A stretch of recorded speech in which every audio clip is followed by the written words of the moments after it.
Okay, good morning, everybody, and welcome to the Putting the Human into Technology podcast. My name is Gethin, and we've had about a month off from the show. We haven't done a show for about a month or so, and the first show back, we've actually got a slightly different twist on things. I'm joined today by Dr. David Garley, who runs the Better Sleep Clinic.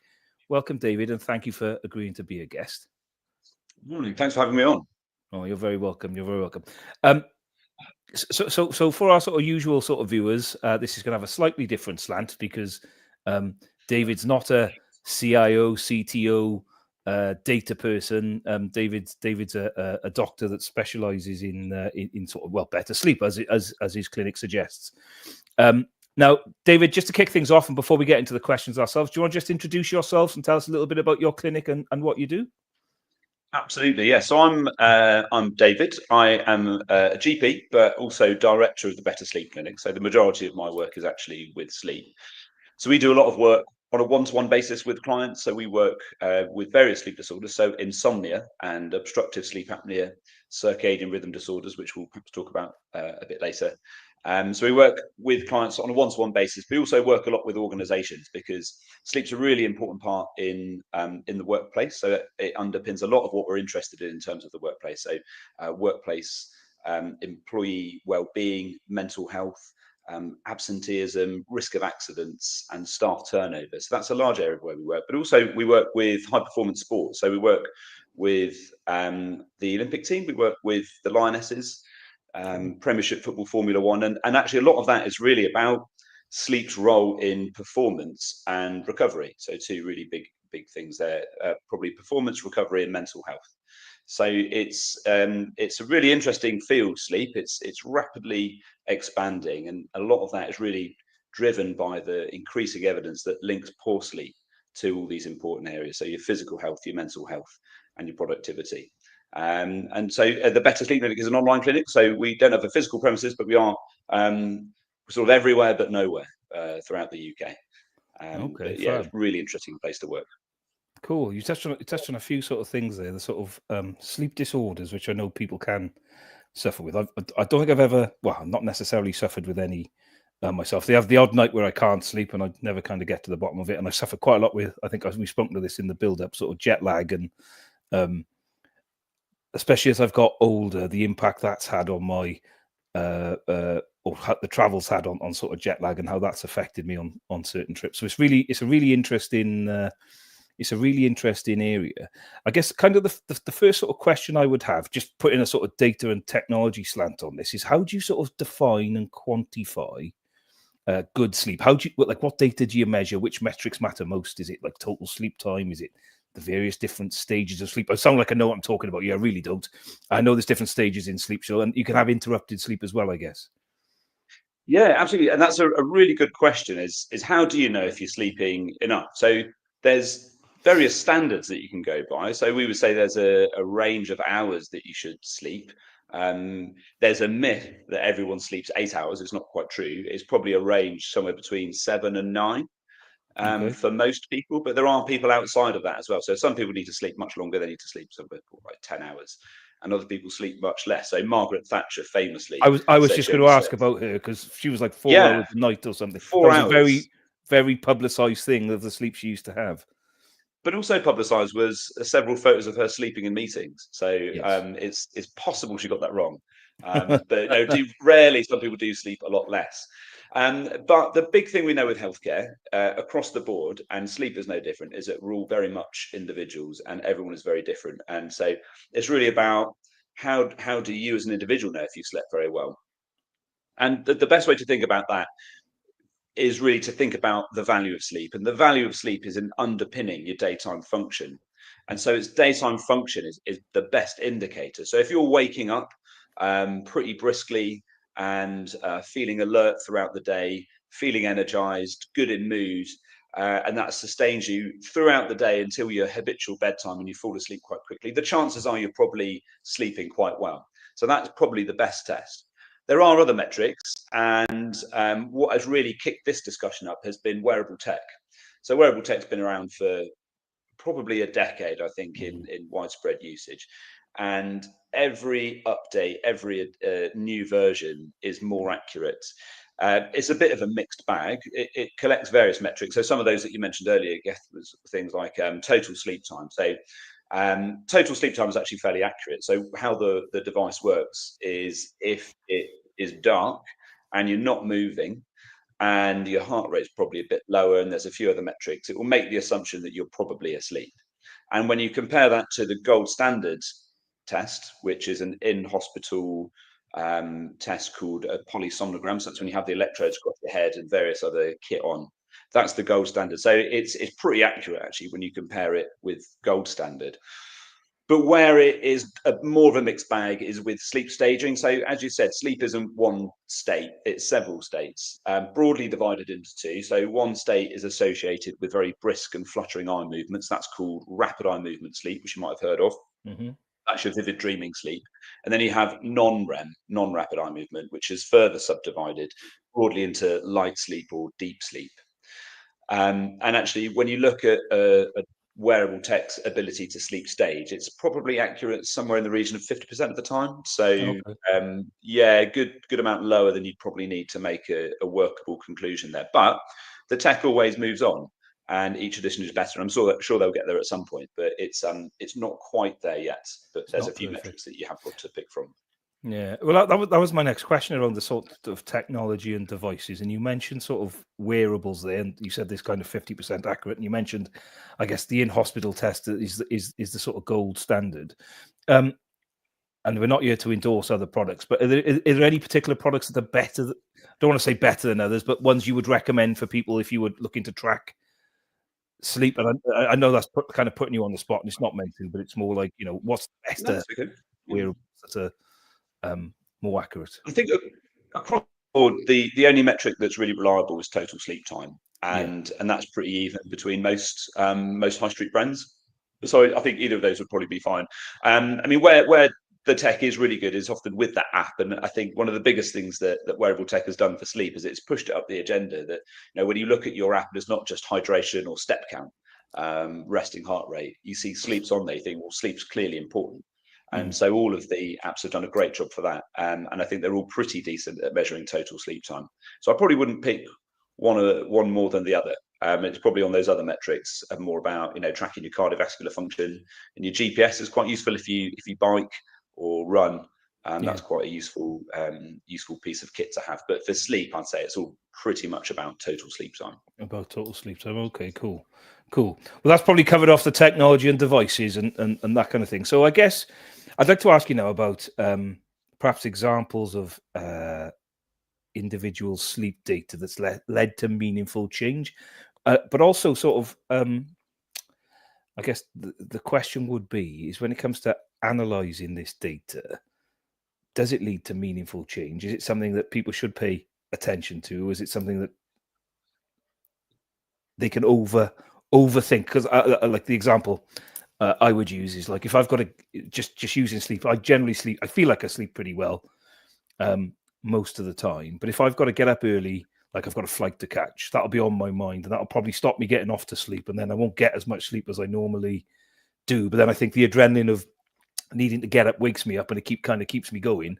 So have you got any sort of like real life examples of where people have done something to change their sleep and it's resulted in a meaningful change to their performance? Now, you mentioned Formula One drivers and footballers and rugby players and all that kind of stuff, but also like, great if you got some examples of those, but have you got any others, like, I don't know, someone who works in IT or someone who works in a specific field where they've had a particular problem and, the sleep, tweaking the sleep and getting the sleep right has helped them improve their performance? Yeah, absolutely. And I think there's a bit of a difference between individuals looking at their sleep and larger groups of people looking at their sleep. So sleep, as you mentioned, it is quite unique in that you can't really approach it in the same way as you would approach other areas of your health. So one of the most fundamental models of health is called the three pillars. So that's exercise, nutrition, and sleep. So both exercise and nutrition, you tend to do an awful lot better if you pay a lot of attention to data. If you're looking at calories, carbohydrates, protein, things like that. And then from an exercise point of view, you can look at step counts and distance run and your how fast you're running, things like that. It makes a really big difference to actually track the data.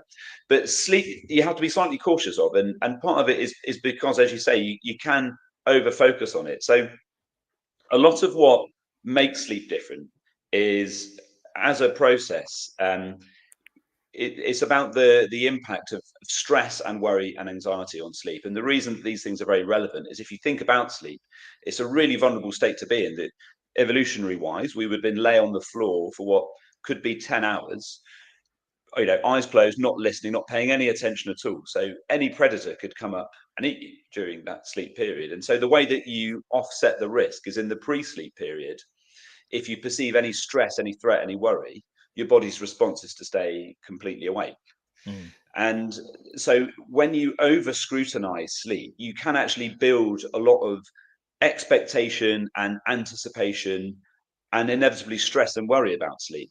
And this in itself can stop you from sleeping. So worrying about sleep can disrupt your sleep. And this is a key perpetuating factor in things like insomnia. So you have to tread a bit of a fine line in terms of understanding useful information about your data and not becoming too engrossed in it to the point where you become preoccupied with it and it actually disrupts your sleep.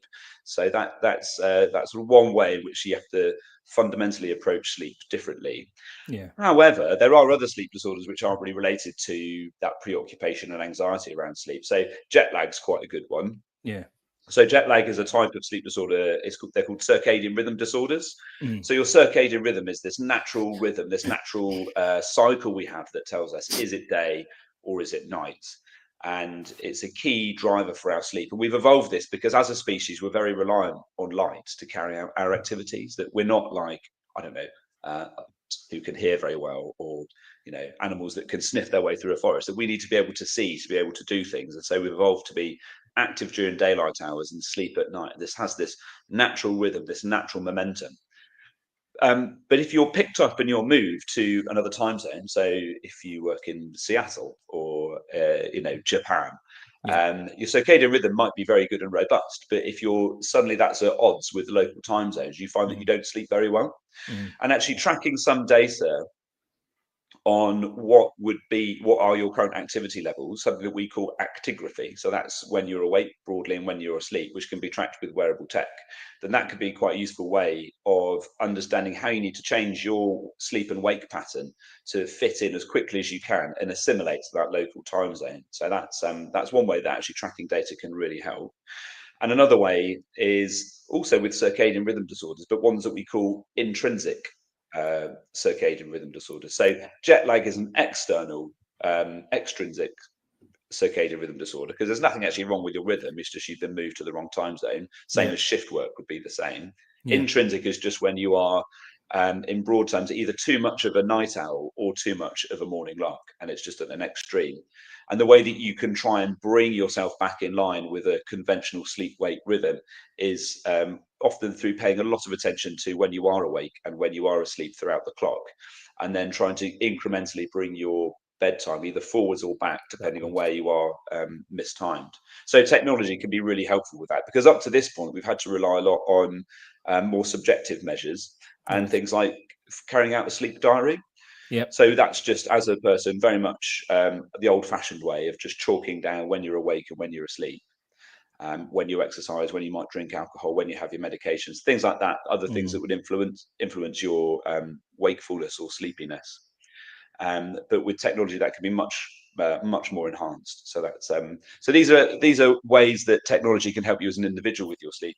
But on a population level, I think it's quite different, and this is going to be a really interesting application of wearable tech, because while on an individual basis, wearable tech might not be quite where it wants to be in terms of accuracy at the moment, across populations, you probably are going to get quite useful and interesting data sets. And I don't know the statistics at the moment about how many people wear wearable tech that track sleep, but there's going to be a huge amount of data. And I think that will dovetail quite interestingly with AI in terms of processing that and coming out with useful information on how sleep or lack of is going to impact other health metrics that will be tracked. So I think that's going to be a really interesting development for the next 5 years, probably. So that's coming in the future then? Yeah, I mean, they're starting to emerge now in a sort of more basic level, but I think those interesting conclusions will probably arrive before the really accurate individual conclusions can be drawn from wearable tech data.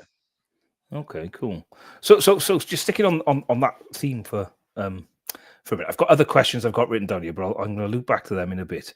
You're just talking about sort of the larger scale data sets there.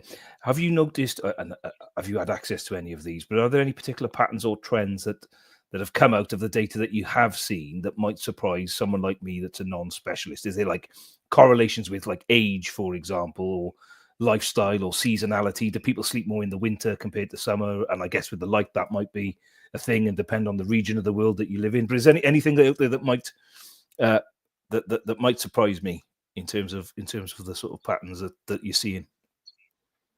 I think the interesting stuff was going to be related to a sleep disorder called obstructive sleep apnea. So this is a sleep disorder usually associated with loud snoring, where your upper airway repeatedly closes as you sleep.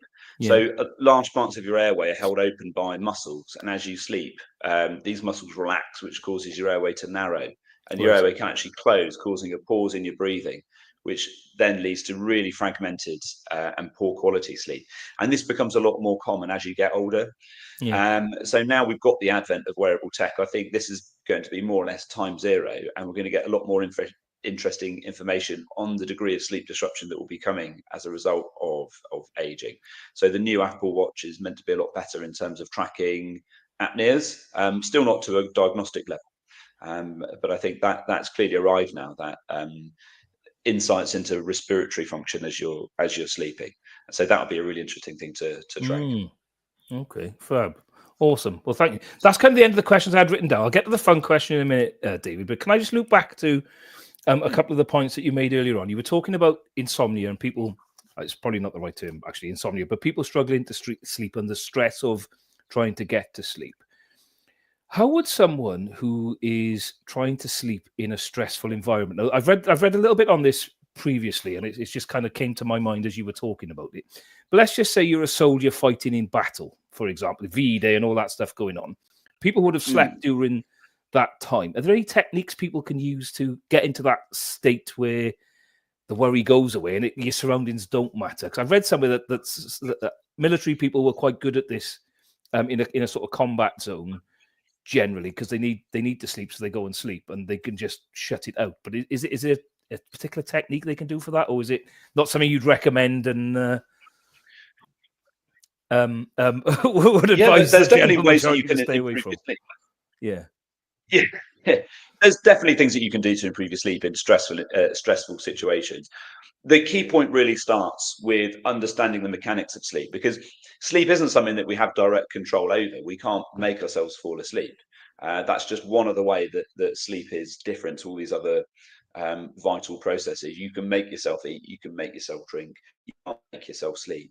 But you do have an awful lot of indirect control over sleep, and actually understanding these ways you have control is really important. But also understanding that as a species we are hardwired to have our sleep disrupted when we are stressed.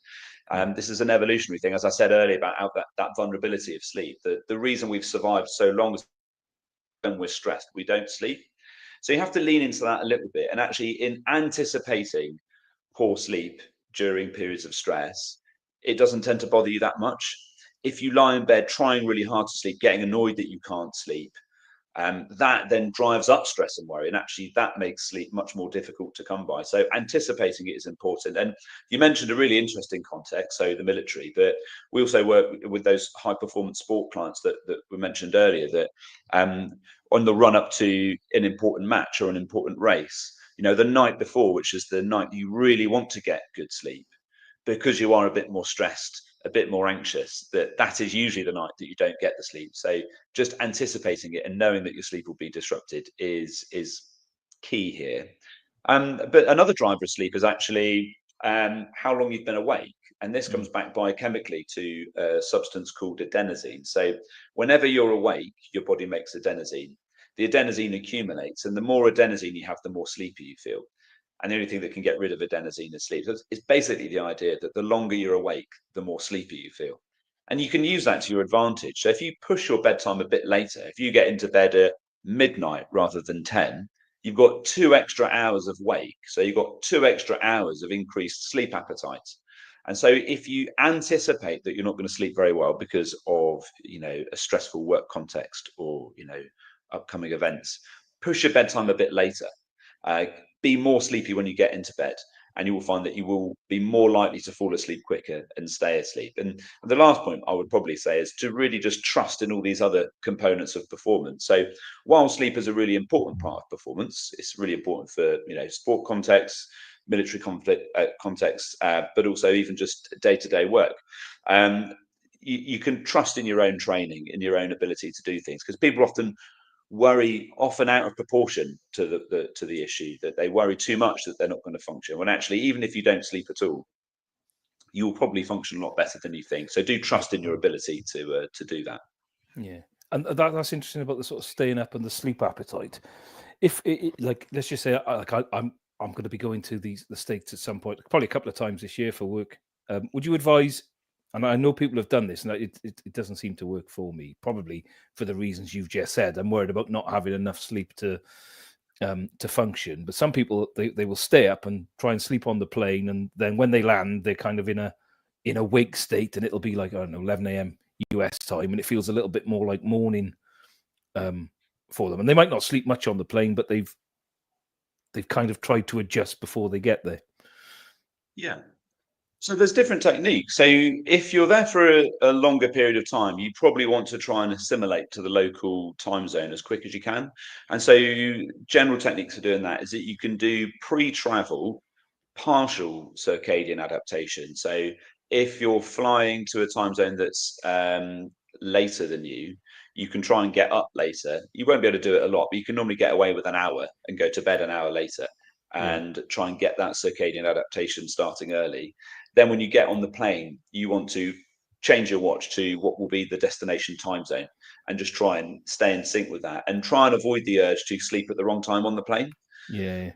So trying to, as early as you can, to get into the swing of things. And So, then I do away, change my watch as soon as I sit in the seat. Like I make it local time, so that's kind of yeah, excellent. what I'm working Yeah. to. Yeah, Cool. that's it. And also being reasonable, because you probably will find it difficult to stay up for really long extended periods of time. So, 15 hours, 16 hours, things like that. You probably will find that a bit tough, especially if it goes over what would be your local sleep time, circadian rhythm wise. But a short nap or a short sleep is probably going to be better for you. Retain some of that sleep appetite for when you arrive, to help you sleep at a local time, and just Yeah, get into the swing of things as quickly as you it's can. possible. And if you're going the other way around the world, what you can do is you can bring your circadian rhythm a bit early by, and we often say, a sunrise walk. So you're getting up early and exposing yourself to sunlight. So sunlight is the key driver of our circadian rhythm. It's called a time cue. Yeah. And so getting up and getting into the sun in the first hour after getting out of bed really helps draw that circadian rhythm forwards, so you can get the ball rolling before you even get on the plane. All right. Cool. Some great tips there. Thank you, David. We've had a fair few visitors, but we haven't had any comments come in. So I'll just make a quick shout out. If you do have any questions for David, please leave a comment on LinkedIn or on YouTube. And if you'd like to reach out, obviously reach out to David on LinkedIn. If you've got any questions, or would like to engage in his services, please do that. This kind of brings us to the sort of last question, though. And if any comments come in, I will let you know. But the last question is a bit of a fun one, and I think you asked me. I think I'm going to ask you the one on career advice. What's the best piece of career advice you've ever been given? I think, like most people, I've been given quite a lot of career advice, usually for free. But I think the best one. So medicine is a career that is famously conveyor belt like, and most people will go through university, get the degree, and then you just start a series of training jobs that will culminate with you being a consultant or specialist in another field. But I've got off the conveyor belt quite a lot, and I think that was the best advice I was given, is that the conveyor belt will always be there for you, that if you have the urge to step off and do something interesting, then to do that. Because I've benefited a lot from a more convoluted career. So I've worked a lot around the world. I've worked in refugee camps, worked with Médecins Sans Frontières, and I think especially now as a sleep specialist and a GP, which is very generalist, is actually having that varied experience has been a huge benefit, both in terms of understanding different areas of medicine and also different social contexts. And I've never found it difficult to hop back onto the conveyor belt and progress the career as required. So yeah, I think best advice has been, don't be afraid of doing something slightly different. Yeah, don't be scared to get off the conveyor belt. Brilliant. Thank you, David. You've been an excellent guest, David. That's all my questions. Thank you very much for taking the time to talk to us. There's no other comments. There's been plenty of people tuned in, though, which is awesome. But Dr. David Garley from the Better Sleep Clinic, thank you for joining us. And for everybody else, I'll see you on the next episode. Bye for now. Thank you, David. Cheers now.